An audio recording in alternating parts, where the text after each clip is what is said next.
up, young world? What is up, young world?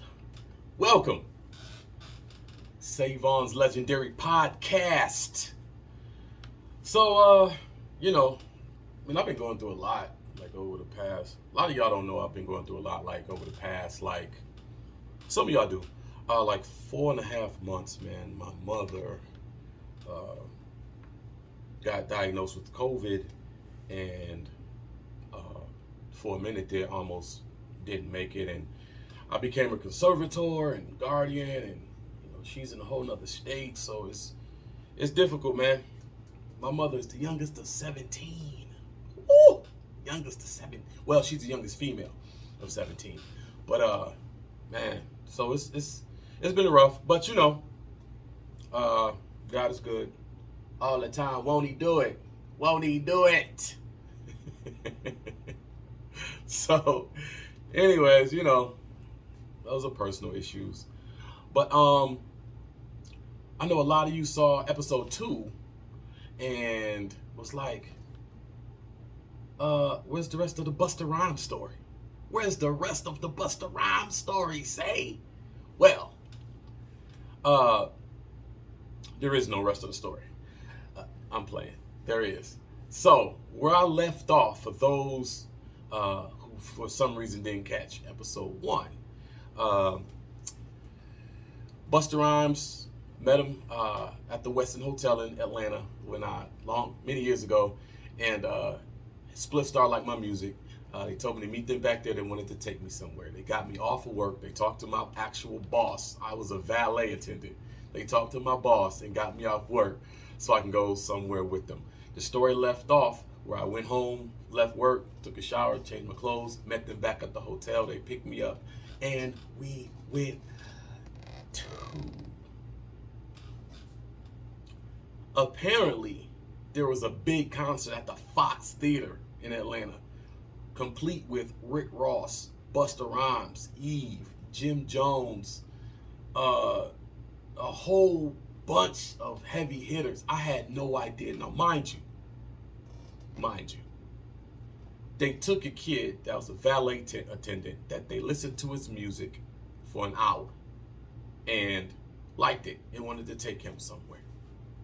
So we all climb out of this expedition. Now we roll up next to Fox Theater on the side street, downtown Atlanta, and it ain't nothing but tour buses and Rolls Royces and Ferraris, Lamborghinis. I'm like, now mind you, I have no idea. They never told me where we were going. I have no idea where I'm at or where I'm going. Now mind you, I had just moved to Atlanta, so I didn't know Atlanta at all. They probably could have kidnapped me. Busta Rhymes, he look a little kidnappy. He look a little, he been lifting weights. He'd be tied your ass up. Shout out to Bus. But so we climb out of this big old, SUV or whatever. Go to this side table. And the side table is this foldy tables outside. They're behind it. They're checking your credentials and making sure and giving you credentials, because we're walking in. I didn't know it at the time. We're walking in the backstage area where the dressing rooms are of the Fox Theater. So Split Star go first, Busta Rhymes go first, and the lady's like, "Yes, sir. Are you on the list of this?" Blah blah blah. I'm like, I'm with them. I'm with them. Them over there. And she's like, "No, sir, you need to." And they damn near left me. I said, "Spliff, hold on, Spliff. Wait a minute, this chick, she asking." He with us. Turned around and walked away. I said, See, I'm with them. He with us. So I go in there. The lady don't give me no credentials. I'm just able to walk in, no wristband, nothing. So we go back there. Busta Rhymes go up these little stairs that leads to the dressing rooms, right? Other than that, it's like kind of like a common area in the backstage. So Split start to walk away. I'm like, hold on, whoa. Where we going? He like, nah, B, just stay here, and we'll be right back. Stay here? Where's here? I don't even know where I'm at. He said, no, we'll be right back. All right, I'm with Busta Rhymes. I'm Gucci. All right, back. They leave. Go up some stairs, go back, a long hallway, dressing room. Security comes back there. Now I'm looking out of place. I'm looking like a fish out of water. That's the golly. And security comes and say, yo, homie, you belong back here? I said, yeah, I'm with Busta Rhymes and Split Star. And he like, well, let me see your credentials. Shit. I know nigga, I know. I just had my credentials. You said credentials, right? You said credentials? Hold up. Damn, I'm fresh out of it. He said, you ain't got no credentials? I was like, ooh, I'm with Busta Rhymes. They say, you gotta go. Mind you, I rode there with them. I have no idea where I'm at in the state, in the city. I have no idea. I'm like, no, man, listen, go back, please. Don't go back there. Tell them, Savon. Tell them, Busta Rhymes, Split Star, I'm with them. I rode, they drove me here. He said, all right, what you say your name was? I said, I'm Savon. He said, all right, I'll be right back. So he goes back there, come out 5 minutes later, and it's like, hey, yo, Busta Rhymes and Split Star say they don't know no Savon. Did you tell him Savon with an S, motherfucker? Like, what you mean they don't know a Savon? I just got out the car with him. What? He say, hold on. He goes back again. He say, you gotta go. So what you mean? Why? They said they ain't come with no Savon. They don't know. I said, did you go to the right Busta Rhymes, Split Star? Did you go to them? He said, yeah, man, you gotta go. And he's like putting his hands on. I'm like, whoa, whoa, whoa, whoa, whoa. He like, whoa. I'm like, whoa. All at that moment, my man, Memph Hits, walks by. Now, mind you, I met Memph Hits back in Detroit some years ago, and we was cool the whole time. For everybody kind of older, that new Baby Huey,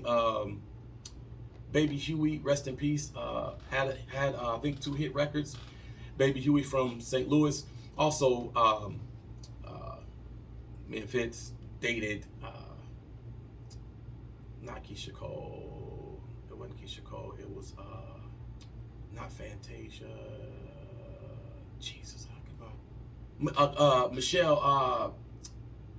Oh Lord, the Michelle. I forget. But anyways, he was on Love and Hip Hop. Anyways, he allegedly did some things. Who knows what all that's about? But he walked past right at that moment when they about to kick me out. And I'm like, yo, man. I see him like, well, I'm like, yo, man. Yo, man. And he ain't seen me. Like, yo, say, what's good, dog? I'm like, me, this nigga trying to kick me out. I came in with Bus. I don't know where they at. They left me. And this dude, he was like, they trying to do what? I said, he got his my collar. Help me. He like, nah, that's Savon, man. He good. He with me. He said, he with you? He said, yeah, man. Get your hands. That's safe. Get your hands off of me. What's wrong with you? That's Savon. He with me. B. Memph Hits. Shout out my man Memph. Shout out to you, brother. Cause you saved me. You saved me. And so. And I tell Memph the story. He's like, Busta Rhymes did what? I was like, B, I'm out here. Apparently, I am out here. I'm for the streets, apparently. So watch this. We go to the side of the stage, like kind of side of the stage where the rest of the audience is at. And, we see, I think Jim Jones was performing at the time. Guess what? About 15 minutes later, 20 minutes later, Busta Rhymes, Split Star, walk right past me. They walk right past me. Busta Rhymes didn't even look my direction. Split Star looked at me and was like, and kept walking. Now walk it out. I am not bullshitting. I could not believe it.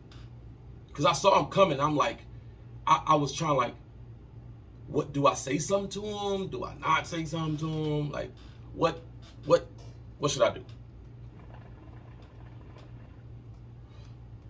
in the comments below, what would you have done at that moment? They left you. You knew somebody. They didn't know that. They didn't know I was already in the music business. They didn't know that. They thought they was doing some kid a favor, right? Not by leaving them, but what would you have done? They left you. You still there. You see them coming. Comment below. What would you have done? Now, so long story short, I seen Busta Rhymes again some years later. Shout out to my man Mike Williams. We went to some party or something, and we all went through the back door to our sections, and Busta Rhymes was back there with us. I think Jazzy Faye was back there with us. I don't know, but I see him again, and I said, "Hey, Bus, you remember me? We outside in the alley, about to go in the back door of this club." And I'm like, "Yo, Bus, what's good?" We just standing there waiting for security to come let us in. And I'm like, "You remember me from?" He's like, "Oh yeah, what's going on? What's going on, son? What's going on, son?"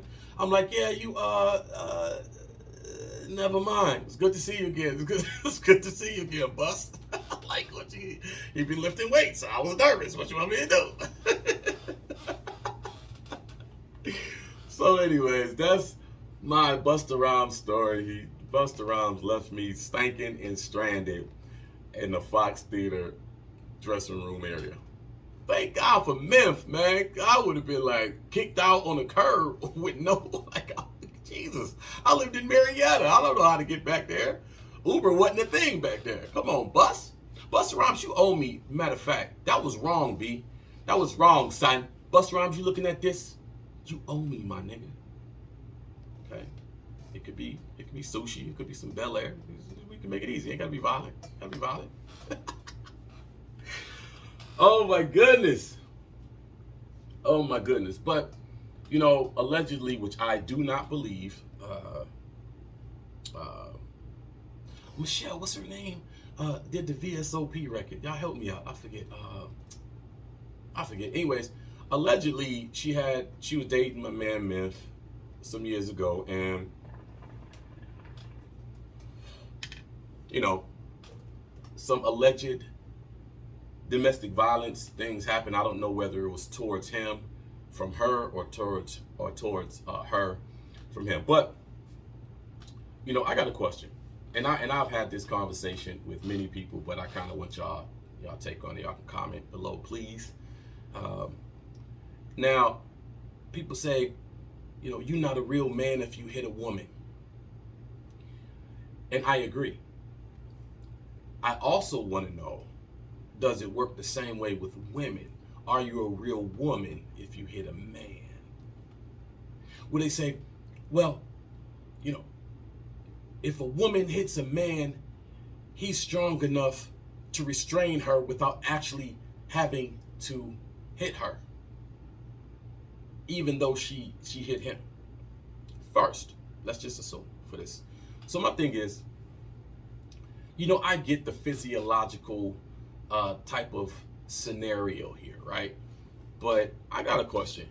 You see these bodybuilding women and these UFC women and these boxing women, you don't know who you run up on.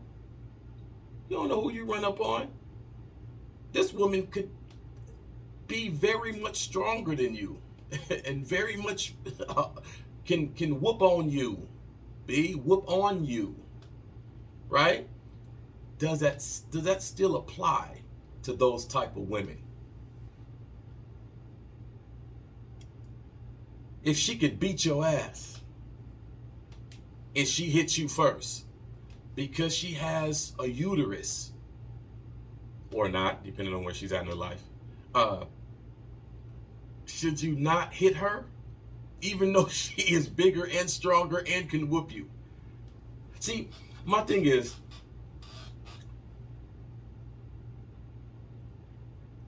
fathers should raise their son not to hit a woman, but it's not about not hitting a woman. How about don't hit nobody? How about raise your son in a way where he can avoid even getting to that point? He can see that coming and make a decision before it even get to that point. To me, that's a lot more worthwhile of a lesson on the men's side. Now, in my opinion, on a woman's side, as a mother, let's raise our daughters not to provoke a man. If you believe that, if you're a woman and you believe that men are stronger, most men are stronger than most women and can hurt them more if they hit them, if that's what you believe, can we train our daughters or raise our daughters not to provoke a man? For every action, there's a reaction. And trust me when I tell you, I am not condoning domestic violence, but I'm not condoning domestic violence either way. See, I'm not condoning it from a man to a woman. I'm not condoning it from a woman to a man either. How about this? This is my take on the whole shit. How about don't nobody touch nobody? Everybody keep their hands to themselves.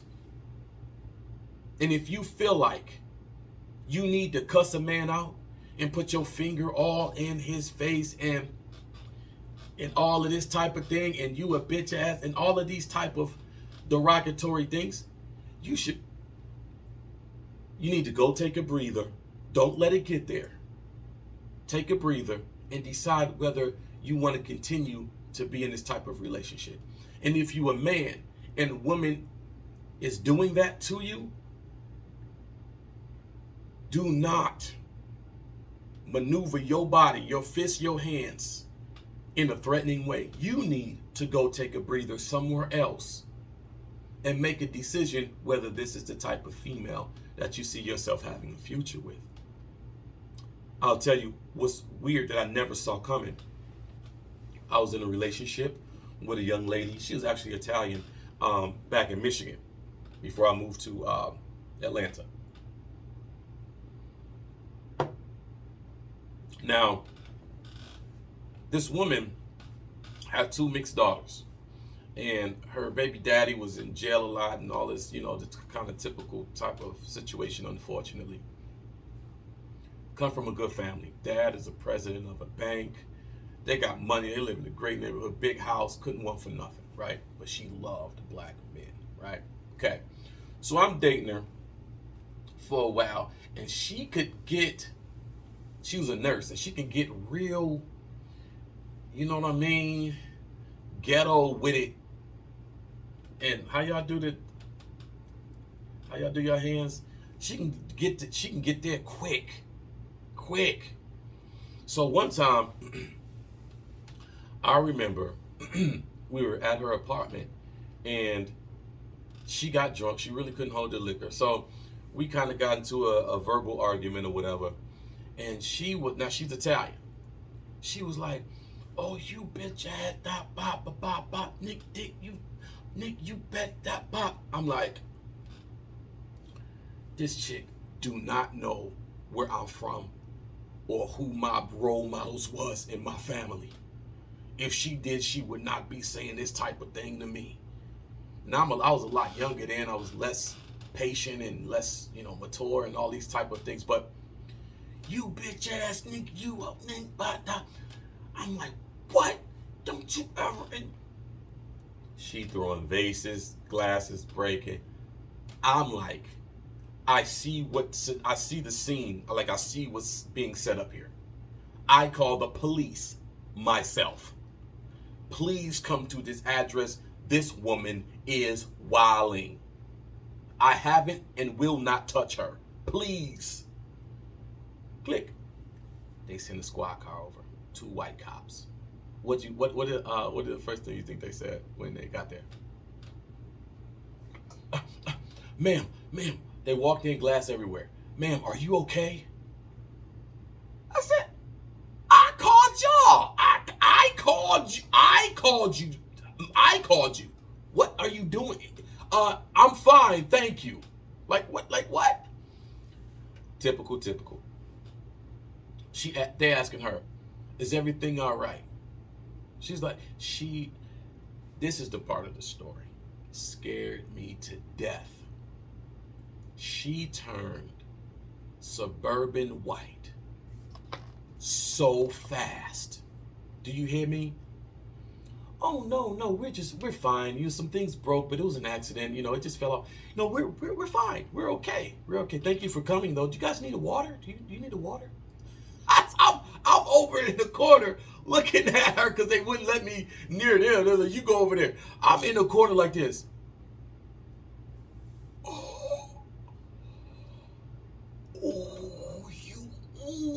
You lying. Oh, scared me to death. Now watch this. They said, okay, you guys have a good night. Be safe, have a good night. They leave, they go down the stairs. In my mind, I don't think she knew this. In my mind, I'm like, I better go. When they go, y'all not about to leave me here with this crazy biatch. Period. I'm the one that called y'all. Y'all about to leave me with her again? That don't make no sense. I put on my shoes as they walking down the stairs. She trying not to let me out. She trying not to let me out the house. They get in their squad car and pull off. By that time, I'm out in the parking lot running to my car. She running out that car too. Now she was just lily white. I'm talking about, oh my God, right? Listen, they drive off. She look at them. They're out of earshot. I'm trying to make it to my car. She running after me in the parking lot. You bitch ass nigga, you called the police. I would have never called you a hoe ass nigga. She's Italian. You a hoe ass nigga. I would never call the police on you. You a bitch ass nigga. I get in my car, peel off. How come? Ponytail and all, running after the car in the parking lot. Running after me. I never saw that joint again. Do you hear me? No, watch this. I moved to Atlanta. I come back, visit my friends, visit my family maybe 2 or 3 years later, right? I pull up to a gas station. Watch this.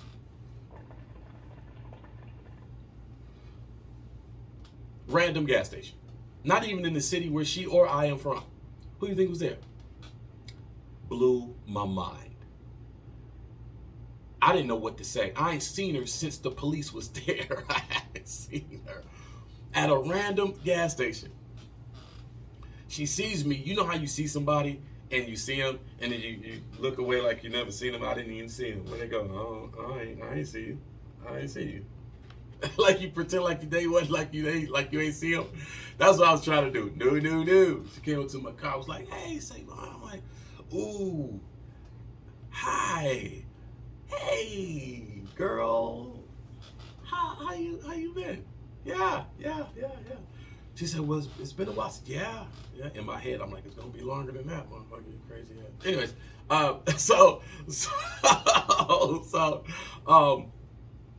we chop it up, and she said, do you got a minute? I said, ooh, a whole minute? Shit. I don't know. What's up? What's on your mind? We're at a gas station now, mind you. She goes on to tell me how when I broke up with her, she got heavy in the drugs, like heavy drugs. Drinking, like she was a whole addicted, you know what I mean? And she said she had to go to rehab and go to a therapist. And she said it was in therapy that she found out that she had the type of like situation in her brain that she didn't think a man loved her unless he was physically harming her, putting his hands on her, beating her. To her, that was a sign of love. And it all came because her baby daddy, who I mentioned earlier, was very abusive. And she got accustomed to it, I guess. And she said, she apologized, said, I am so sorry. I was trying my best to make you angry enough to hit me because that's how I identified with love. That was my twisted love language. I said, ooh, I think we're about the end of our minute. This sounds bad, but I mean, I thanked her for being transparent and having the courage to talk to me about that. But I didn't, you would hear about women like that, but I never, met a woman like that, or that, that was really like that, like I dated, you know what I'm saying? But this was one, and I just couldn't believe it. I couldn't believe it. And I thank God that it didn't work. I'm glad I got the hell out of there. I was trying to catch up with the cops, but she was trying to catch up with me. It was bad. It was a scene out of, it was bad, bad, bad. But anyways, domestic violence is real. It's wrong whether you a man hitting a woman or a woman hitting a man. Verbal abuse is real. Life is too short to deal with that. Love is not violent. Love is not harmful. Love is not abusive. Love is not degrading. Love is the opposite of those things. So if you take anything from this story, just remember, if you happen to be in a situation like that, they probably have some baggage and issues too that they are kind of like recycling and regurgitating their like feelings and experiences and their shortcomings onto you because you're probably the closest one to them. That doesn't make it okay. You don't have to deal with it. So that shit is real, and y'all need to recognize it and understand, if nothing else, you don't have to be there. And it won't get better. You will just get used to it being bad. You'll just get used to it being bad. It won't get better. It'll get worse before it get better. Oh, man. That was a heavy topic. That's an important topic, though. A lot of women go through that stuff, don't know who to talk to. It's twisted, man. They love the person, even though they getting beat on. It's crazy. It's crazy. So,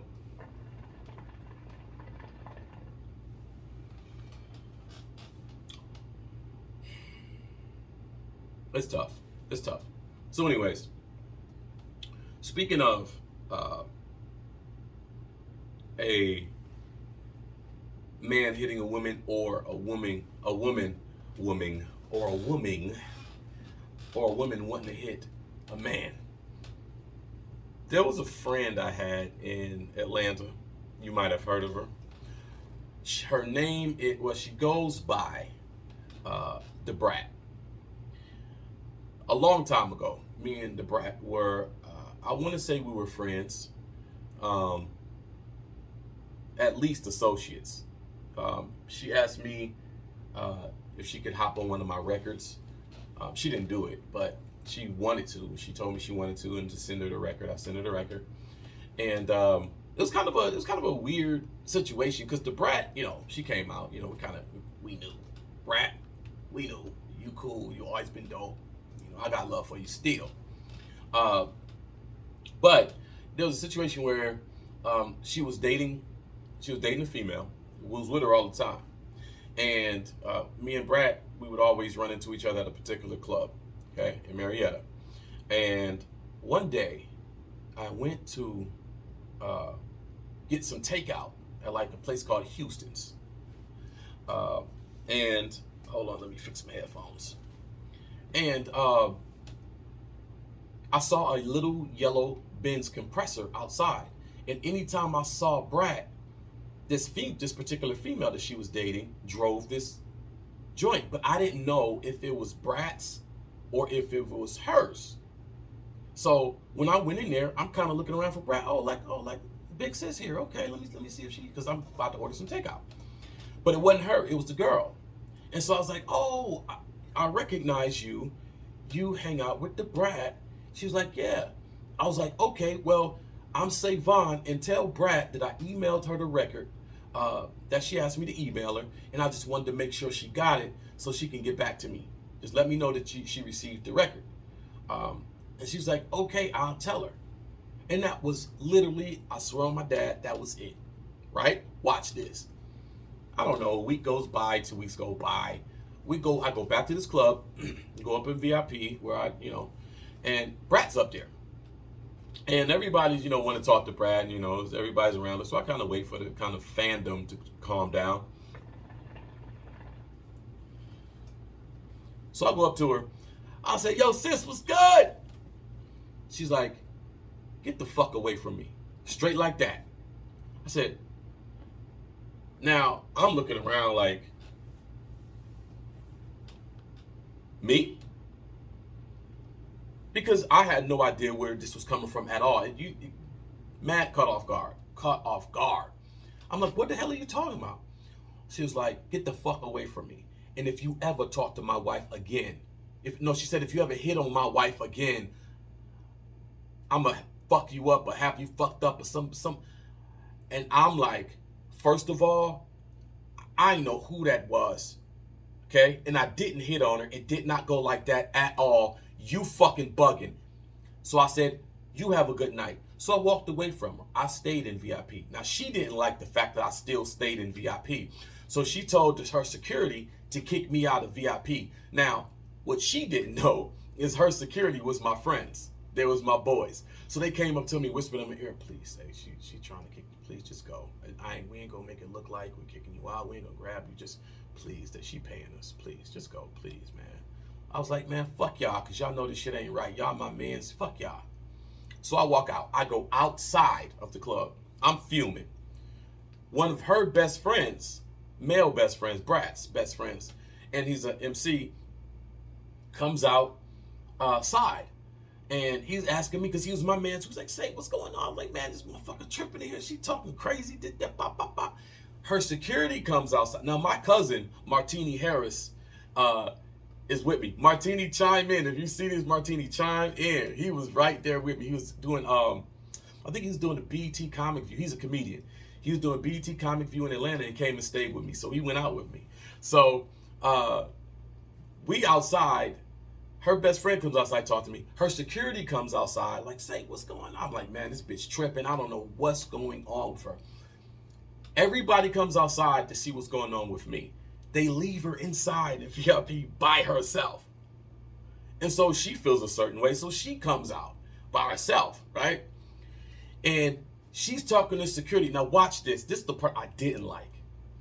She's talking to security like, I don't know, and I'm right in front of her. Do y'all hear me? I'm in front of her. We're all of us in a little circle. She like looking around like some nigga named Savon. I'm like, why are you acting like you don't know me? Like, why are you acting like we don't talk? Like, I'm not in front of you. Like, what the fuck is you? Like, I was heated. Now, mind you, I was a lot younger. This was a long time ago. And she yelling at me, and I'm yelling back at her. So then she says, lower your voice talking to me, or I'm going to break your leg. I'm going to break your fucking legs, or something like that. So in true Savon fashion, I got louder. Because I don't play that fuck. I don't give a fuck about none of that. Listen, man. And I raised my voice louder. And we was about to fight, me and Brad. Like, so one of her people was about to step up. My cousin stepped up like, what's good? Ain't none of y'all about to touch Savon, period. And then the police came. And I seen Brad maybe once or twice since then. And listen, and this is what I found out. This is very important. She got in some trouble with a cheerleader in one of Jermaine Dupri's bars. Apparently, allegedly hit her over the head with a bottle or champagne glass or something that can break, and got sued and charged with assault or something like that and had to go to jail. This night was the night before she had to turn herself in for like 2 or 3 years, something like that. Don't quote me on the years, I don't know. But this was the night before she had to turn herself in the morning. So she was already like wound up and really trying to manage what she was going through at the time. I had no idea. So I attribute a lot of this kind of animosity to her. I mean, you ever had to turn yourself in, voluntarily give up your freedom? That's some crazy shit. That's crazy. So anyways, yeah, I attribute it to that because it was always all 100% love. 100% love. Emails, texting, when we seen each other, it was love, love, love. And I still think she's in top 3 best female rappers of all time, if you ask me. But anyways, Brad, if you see this, congratulations on your new relationship. Congratulations on your new success. The Brad, you still A1 with me.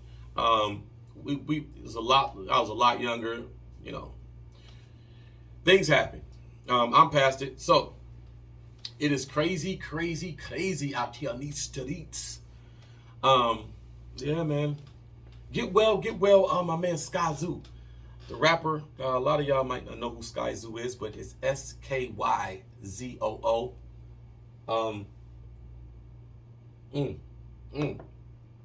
That's good. He got vaccinated back in March, right? Masked up, no big groups of people, just real protective. Still got the Delta strain. Still got it. Masked up, don't go nowhere, and vaccinated. Still got it. I got vaccinated. When did I get vaccinated? I got vaccinated a week ago.